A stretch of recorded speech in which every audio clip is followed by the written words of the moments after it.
आज का जो टॉपिक है इट्स अबाउट मशरूम पॉइजनिंग। यानी कि हम मशरूम हर बार हमारे किचन में एक मोस्ट इम्पॉर्टेंट डिश है, उससे बहुत सारा रेसिपीज़ वगैरह बनाते हैं। ये जो मशरूम पॉइजनिंग जो होते हैं वो हमारे फूड पॉइजनिंग यानी कि फंगे पॉइजनिंग, बैक्टीरियल पॉइजनिंग का जो सेक्शन है अगर में उसमें आ जाते हैं। मशरूम पॉइजनिंग उसको माइसाइटिज्म भी बोल देते हैं। यानी कि इसका पॉइजनस वैरायटी जो होते हैं वो बिटर, एस्ट्रिंजेंट, एसिड और सॉल्ट टेस्ट का होता है। अगर सेक्शन किया, मैं एक्सपोजर किया तो उनका कलर चेंज हो जाते हैं, वो बहुत ही ब्राउनिश कलर का हो जाते हैं। तो फिर इनका ब्राउन या फिर ग्रीन या फिर ब्लू कलर होते हैं अगर कट सरफेस ज़्यादा टाइम में हम रख देते। जैसे हम एप्पल को बहुत टाइम रखते हैं तो उसका ब्राउन कलर आता है, इनके एटमॉस्फेयर ऑक्सीडेशन की वजह से ये हो जाते हैं। पर ज़्यादातर ये पॉइजनस कौन सा है, नॉन पॉइजनस कौन सा है, वो रूल आउट करने के लिए उतना बहुत सारा रूल्स वगैरह नहीं है। एक ही रूल ये है कि जो ब्राइट कलर्स में ऐसा आता है, जिनका वॉटी स्केल्स ऐसा होता है, वो मत सेलेक्ट करना। और फिर इनके एनुलस रिंग जो होता है बहुत बड़ा है तो वो भी मत सेलेक्ट करना, क्योंकि एनुलस रिंग जो बड़ा होता है उनका ज़रूर टॉक्सिसिटी हो जाता है। बहुत ही ब्राउनिश कलर वाला वो भी नहीं सेलेक्ट करना है। और फिर फ्रेश एरिया से ही सेलेक्ट करना है। इतना सारी चीज़ेस हम देख लेना है जब मशरूम खाने के पहले। और फिर अगर कुछ एलर्जिक पर्सन है तो वो शायद अवॉइड करे ये मशरूम की। सो फिर हम देखते हैं इनका मशरूम का पॉइजनिंग और इनका वैराइटीज़ के बारे में। यानी कि टॉप का जो रिंग जो होते हैं उनका ज़्यादातर येलो टू ऑरेंज और रेड कलर का ज़्यादातर होते हैं। इनका वॉटी स्केल्स वगैरह भी हो जाते हैं इसमें। इनका बोटानिकल नेम होता है बोलाइटिस एडुलिस। और फिर ये फंगे किंगडम में आ जाते हैं।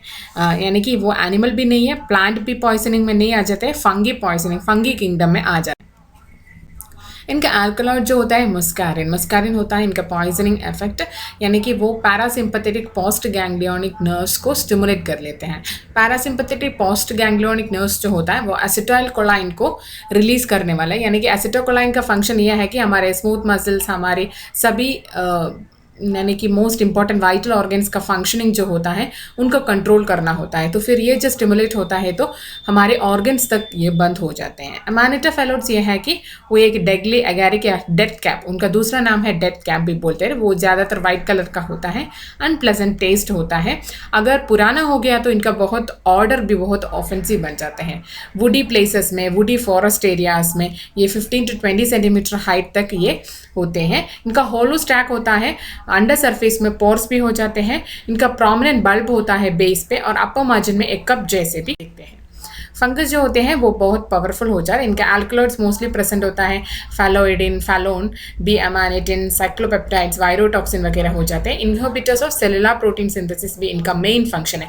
हमारे बॉडी में ये आते हैं तो हमारी प्रोटीन सिंथेसिस यानी कि डीएनए, आरएनए वगैरह जो प्रोटीन सिंथेसिस है वो डीएनए में उनका ज़्यादातर सिंथेसिस वगैरह नहीं होता है। उसकी वजह से इमीडिएटली जो डायरिया, वॉमिटिंग वगैरह जो होते हैं, हमारी प्रोटीन एब्सॉर्प्शन नहीं होते हैं, सेलुलर प्रोटीन सिंथेसिस बंद हो जाते हैं।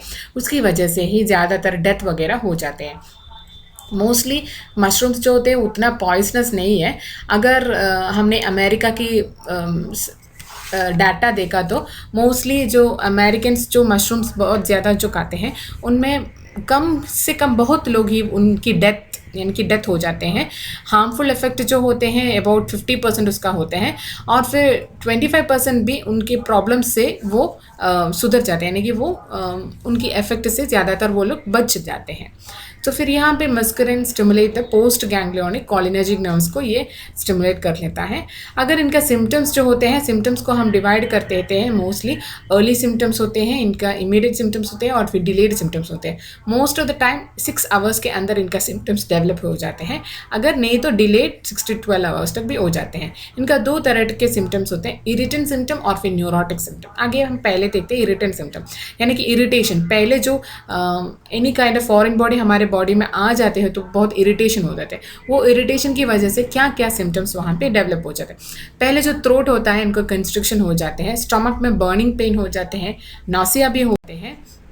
वॉमिटिंग, डायरिया और फिर साइनोसिस हो जाते हैं। बाद में पल्स जो होते हैं, पल्स बहुत स्लो बन जाते हैं, क्योंकि एसिटाइलकोलाइन और फिर पोस्ट गैंग्लियोनिक नर्व फाइबर्स के बारे में भी मैंने पहले बोला है, उसकी वजह से ये पल्स रेट कम हो जाते हैं।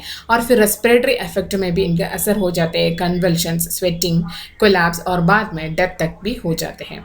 न्यूरोटिक सिम्टम्स मतलब हमारी मेंटल कन्फ्यूजन्स वगैरह जो सिम्टम्स होते हैं, मेंटली डिस्टर्ब वगैरह होते हैं, उसको न्यूरोटिक सिम्टम्स बोलते हैं। तो फिर वहाँ पे गिडनेस होते हैं, हेडेक होते हैं, डेलीरियम होते हैं, डिप्लोपिया होते हैं, कंस्ट्रक्शन ऑफ प्यूपल्स हो जाते हैं, क्रैम्प्स, लिम्स का ट्विचिंग हो जाते हैं, कन्विल्शंस, सलाइवेशन और फिर ब्रैडिकार्डिया, कोमा और फिर हेपेटिक एंड रीनल टॉक्सिसिटी जो होते हैं वो 3 to 6 डेज के अंदर इनका डेवलप हो जाते हैं। इनका fatal dose mostly 2 to 3 mushrooms तक हो जाते हैं। अगर मशरूम खाना है तो ज़्यादातर मशरूम्स को नहीं करें, क्योंकि मशरूम जो होते हैं हमारे बॉडी में डाइजेस्ट नहीं होता है, उतना ईजिली डाइजेस्टेबल फॉर्म नहीं, इसलिए खाना है तो बहुत ही कम क्वांटिटी में, उनका एलर्जिक नहीं है वो लोग को ही खाना है। अगर आपको डाउट करता है जो मशरूम का हो तो जस्ट उनका फ्लैशी पार्ट को जस्ट बाइट कर देना, उसके बाद 24 आवर्स के बीच में देख लेना अगर कुछ पॉइजनिंग सिम्टम्स देखे तो उसके बाद ही इनका कुक करने के बाद ले लेना। हमारे इंडिया में ये कॉमन बिलीफ है कि हमने जो भी प्लांट्स या फिर जो पॉइजनस डाउट करते हैं उसको ले लिया, उसको सॉल्ट किया, उसमें थोड़ा टर्मरिक डाल दिया, उसको बॉईल कर दिया, उसका पॉइजनिंग सिम्टम्स चले जाते हैं। ये एक बहुत ही रॉन्ग नोशन है, यानी कि रॉन्ग थिंकिंग है। जो भी पॉइजनस इफेक्ट्स है उसमें थोड़ा सॉल्ट या फिर टर्मरिक या फिर कुछ बॉईल करने से उनका पॉइजनसिंग इफेक्ट नहीं चले जाते, specially with the case of mushroom. इसलिए मशरूम्स को ज़्यादातर सेलेक्ट करके ही कहा जाना, और फिर अल्कोहल के साथ मत कहा जाना, क्योंकि लिवर एंजाइम्स को ये स्टॉप करता है, इसलिए हेपेटिक टॉक्सिसिटी बन जाता है। इसलिए जब भी मशरूम का यानी कि अल्कोहल से के साथ मत खाना चाहिए इसको। और फिर पॉइजनिंग का मैंने बोला इमीडिएट, अर्ली और फिर डिलेड सिम्टम्स हो जाते हैं। इमीडिएट सिम्टम्स जो होते हैं 6 आवर्स के बीच होते हैं, अर्ली सिम्टम्स 6 to 12 या फिर 6 to 24 आवर्स के हो जाते हैं। डिलेड सिम्टम्स जो होते हैं 24 आवर्स के बाद होते हैं, उसमें ज़्यादातर टॉक्सिसिटी सिम्टम्स की वजह से ऑर्गन डैमेज और डेथ भी हो जाते हैं। फेटल पीरियड जब लेक लिया तो 24 आवर्स तक इनका फेटल पीरियड होता है। इनके ट्रीटमेंट यानी कि मोस्टली स्टमक वॉश, जो भी पॉइजनिंग का है उसमें ट्रीटमेंट स्टमक वॉश होता है। पोटेशियम परमैंगनेट दे सकते हैं, एक्टिवेटेड चारकोल दे सकते हैं, डायोरिसिस यानी कि डायोरिसिस कंप्लेंट्स वगैरह यानी कि वॉमिटिंग वगैरह को रिमूव करने के लिए इसको डायोरिसिस दे सकते हैं। और फिर बेंजाइल पेनिसिलिन है इनका, वो एक ब्रॉड स्पेक्ट्रम एंटीबायोटिक है। इनका डोज ज़्यादातर 3 lakhs to 1 million तक यूनिट्स तक दे देते हैं। और फिर एट्रोपिन सल्फेट भी दे देते हैं। एट्रोपिन सल्फेट जो हमारी हार्ट बीट को रेगुलेट करता है उसको। और फिर एंटीफेलोडिन सीरम और फिर थायक्टिक एसिड जो लिवर एंजाइम्स को रेगुलेट करता है, बैलेंस करता है, वो भी दे सकते हैं।